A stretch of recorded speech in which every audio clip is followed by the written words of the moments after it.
Hi எல்லாருக்கும். எல்லோரும் எப்படி இருக்கிறீங்க? நல்லா இருப்பீங்கன்னு நம்புகிறேன். நான் சூப்பராக இருக்கேன். ஓகே, நான் என்னோடய ஸ்டைலில் வெட்டி எப்படி தைக்கலாம் அப்படிங்கிறது நான் அந்த வீடியோவில் உங்களுக்கு நான் ஷேர் பண்ணுறேன். நான் ஃபஸ்ட்டு இப்போ வெட்டுற வீடியோ உங்களுக்கு நான் காட்டுறேன். அப்புறமா தைக்கிற வீடியோ செகண்ட் பார்ட் போடுறேன்.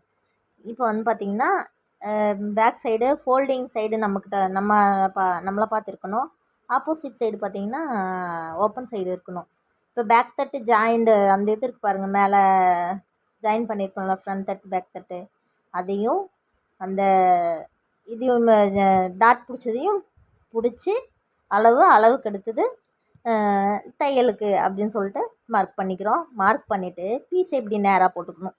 இப்படி நேராக போட்டுட்டு அதுக்கப்புறம் ப்ளவுஸ் எடுத்து அந்த 2 ஜாயிண்ட் பண்ணியிருப்போம் இல்லையா, அக்கிள் ஜாயிண்ட்டு இந்த இடுப்பு வரைக்கும் வரும்ல, அந்த சென்டரையும் பிடிச்சிட்டு சென்டர் மார்க் பண்ணணும்.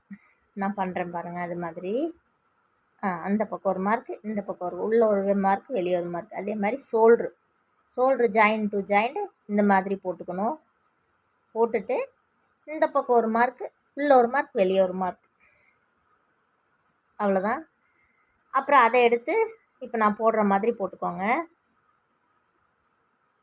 இந்த மாதிரி போட்டுட்டு கரெக்டாக அந்த 2 மார்க் பண்ணியிருக்கோம் இல்லையா, மேலே இடுப்புக்கும் நெக்குக்கிட்டேயும் ஒரு மார்க் பண்ணியிருக்கோம் இல்லையா, அது கரெக்டாக எடுத்து போடணும். எடுத்து வச்சு அதான் நமக்கு சென்ட்ரு.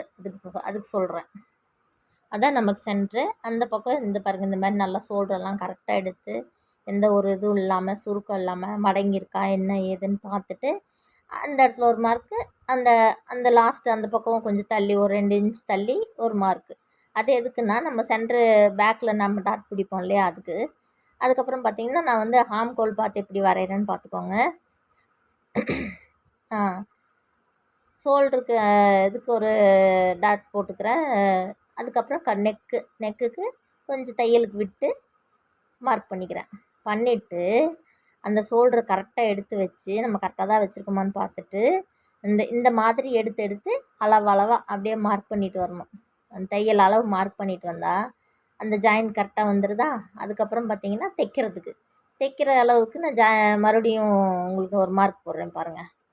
அந்த மார்க் போட்டு அந்த தைக்கிற அளவு வச்சு அந்த பக்கமும் அக்கிள் பக்கமும் மேல் பக்கமும் தைக்கிற அளவு விட்டுருப்போம் இல்லையா, அதுக்கு தான் ஜாயின் பண்ணணும். ஜாயின் பண்ணி ஒரு பாக்ஸ் மாதிரி போட்டுட்டு 1.25 இன்ச் வச்சு கரெக்டாக வருதா, எனக்கு கரெக்டாக வந்துச்சு அந்த ப்ளவுஸ்க்கு. அப்படி வச்சாதான் பேக்கில் சுருக்கம் எதுவும் வராது. அதனால் நீட்டாக இருக்கும். ஒவ்வொரு ப்ளவுஸ் ஒவ்வொரு அளவு இருக்கும். இந்த ப்ளவுஸ் கரெக்டாக இருக்குது, அளவு கரெக்டாக இருக்குது. அதே மாதிரி கரெக்டாக வெட்டிக்கோங்க. கத்திரி எடுக்காமல் வெட்டணும். நெக்கெல்லாம் வெட்டுறோம் அப்படின்னா கத்திரி வெளியே கொஞ்சம் வெட்டிட்டு எடுக்கிறது அந்த மாதிரிலாம் இருக்கக்கூடாது. இது மாதிரி வெட்டி எடுத்துறீங்களா, எடுத்துகிட்டு கீழே ஒரு ஜக்கா போட்டுக்கோங்க. அந்த தையல் அளவுக்கு கீழே ஒரு ஜக்கா போட்டோம். பேக் தட்டு எடுத்து ஓரமாக வச்சிடுறோம். அதுக்கப்புறம் நெக்ஸ்ட்டு பார்த்திங்கன்னா நான் கை தான் வெட்டுவேன். கை 4ஆக ஃபோல்டு பண்ணிவிட்டு தையலுக்கு அந்த பிசுறு எச்சு கம்மியாக இருந்ததுன்னா அதுக்கு தனியாக ஒரு கோடு போட்டு வெட்டி விட்ருங்க. அப்படி இல்லை அப்படின்னுச்சுனாக்கா ப்ளவுஸ்க்கு மட்டும் அளவாக ஒரு இதே போட்டு ஒரு தையலுக்கு மட்டும் விட்டுட்டு ஒரு கோட்டை போட்டு வெட்டுறோம். நான் எப்படி அளவு இது பண்ணுறேன் அப்படின்னு பார்த்துக்கோங்க. அது கீழே கொஞ்சம் எச்சு கம்மியாக ரொம்ப இருந்ததுனால அதனால் அந்த மார்க் பண்ணி வெட்டுறேன். தட்டி விட்டுறேன். தட்டி விட்டுட்டு அதுக்கப்புறம் ப்ளவுஸு பேக் நெக்கு இருந்தால் பேக்கு மடித்து போடும்போது பேக் வரணும். ஃப்ரண்ட்டு இப்படி போடும்போது ஃப்ரண்ட்டு மேலே வரணும், பேக்கு கீழே போகணும். கை பேக்கு கீழே போகணும், ஃப்ரண்ட்டு பேக் மேலே வந்துடணும். அந்த மாதிரி அப்படி போட்டு அந்த 4ஆக ஃபோல்டு பண்ணியிருக்கணும் அந்த சைடு போட்டு கையை அந்த சுருக்கம் இல்லாமல் எடுத்து விட்டுட்டு நல்லா நீட்டாக எடுத்து விட்டுட்டு மார்க் போடணும். இந்த மாதிரி பேக் தட்டுக்கும் மார்க் போட்டுட்டு அந்த மார்க் அந்த கையளவை அப்படியே அச்சு வச்சு அப்படியே எடுத்து என்ன பண்ணுறோம், அப்படியே மார்க் பண்ணுறோம். மார்க் பண்ணியாச்சு. மார்க் பண்ணிவிட்டு எனக்கு அக்கிலிருந்து வரைஞ்சால் தான் கரெக்டாக கைக்கு வரும். ஒரு சில பேர் நேராகவே ஸ்ட்ரைட்டாக சூப்பராக வரைஞ்சிருவாங்க. என்னால் அந்த மாதிரி முடியாது, தெரியாது எனக்கு. கோணையை ஒரு மாதிரி போன மாதிரி ஃபீல் ஆகும். வெட்டிட்டேன். கை சைடு ஜாயிடு போடணும். சைடு ஜாயிண்ட் வந்து ஒரு பக்கமாக தட்டி விட்டு போடாதீங்க, 2 பக்கமும் சைடு ஜாயிண்ட் போடுங்க. அப்போ தான் அக்குளுக்குள்ளே போயிடும், நீட்டாக வரும் ப்ளவுஸு. அப்படியே ஃப்ரண்ட் வெட்டுறோம். இப்போ அப்படியே என்ன பண்ணோம், ஃபோல்டிங் பண்ணது நம்ம பக்கம் இருந்துச்சா, இப்போ வந்து ஃபோல்டிங் பண்ணாதது அந்த ஓப்பன் சைடு இருக்கிறது நம்ம பக்கம் வரணும். இந்த ப்ளவுஸ் வந்து நேர் கட்டிங், கிராஸ் கட்டிங் கிடையாது. இந்த ப்ளவுஸு நேர் கட்டிங். அதாவது வந்து ஒரு ப்ளவுஸை நம்ம அந்த ஃப்ரண்ட்டை இப்படி இழுத்து பார்க்கும்போதே ஃப்ரண்ட்டாக நேரான்னு தெரிஞ்சிடும். நேர் கட்டிங் இது. அப்படியே ப்ளவுஸ் என்ன பண்ணுறோம், போட்டு பேக் தட்டு வரைஞ்சது அப்படியே போட்டு அப்படியே மார்க் பண்ணுறோம். சுற்றி மார்க் பண்ணிடணும், எல்லாமே ஃபுல்லாக மார்க் பண்ணிடணும். மார்க் பண்ணிவிட்டு அதுக்கப்புறமா வரையணும். அவ்வளோதான். இந்த மாதிரி தான் போட்டுக்கணும். போட்டுட்டு நம்ம அப்படியே என்ன பண்ணுறோம், ஃப்ரண்ட்டுக்கு வந்து உள்ள கை குடஞ்சி விட்டு வெட்டுறதுக்கு கை குடஞ்சி விட்றோம் அக்கில். அப்புறம் வந்து கை வந்து முன்னாடி கழுத்து வருது பார்த்திங்களா, அதுக்கு வந்து நம்ம நேராக ஒரு கோடு மாதிரி போட்டுக்கிட்டோம் அப்படின்னா நமக்கு வந்து அங்கே இங்கேயும் எச்சாகவும் போகாது, கம்மியாகவும் போகாது, கரெக்டாக வரும். என்ன பண்ணுறோம், இதே மாதிரி ப்ளவுஸ் எடுத்து ஹூக் சைடு எடுத்து வெளியே திருப்பி விட்டு தான் நான் மார்க் பண்ணுவேன். அப்போ தான் எனக்கு கொஞ்சம் ஈஸியாக இருக்கிற மாதிரி இருக்கும். தையலுக்கு விட்டு நான் துணி வைப்பேன் பாருங்கள், தையலுக்கு விட்டு தான் வைப்பேன். தையலுக்கு விட்டு அப்படியே அழுங்காமல் எடுத்து அந்த மாதிரி விட்டுட்டு ப்ளவுஸ் அப்படியே அழுங்காமல் அப்படியே வைக்கணும்.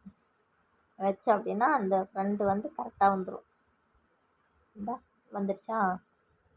வந்துருச்சா அப்படியே வரைஞ்சிடணும். எப்படி பண்ணணுன்னா, தையலுக்கு விட்டு ஒரு ஒரு 1/2 இன்ச்சு 1/4 இன்ச்சு நீங்கள் எந்த அளவுக்கு விடுவீங்களோ அந்த அளவுக்கு விட்டுட்டு என்ன பண்ணுறீங்கன்னா, இதுக்கு வரையணும், நெக்குக்கு வரையணும். வரைஞ்சிட்டு கீழே பட்டி அளவு இருக்குது பாருங்கள், அந்த அளவு எடுத்துகிட்டு அதுலேருந்து 1/2 இன்ச்சு, எப்பயுமே நான் 1/2 இன்ச்சு தான் விடுவேன்.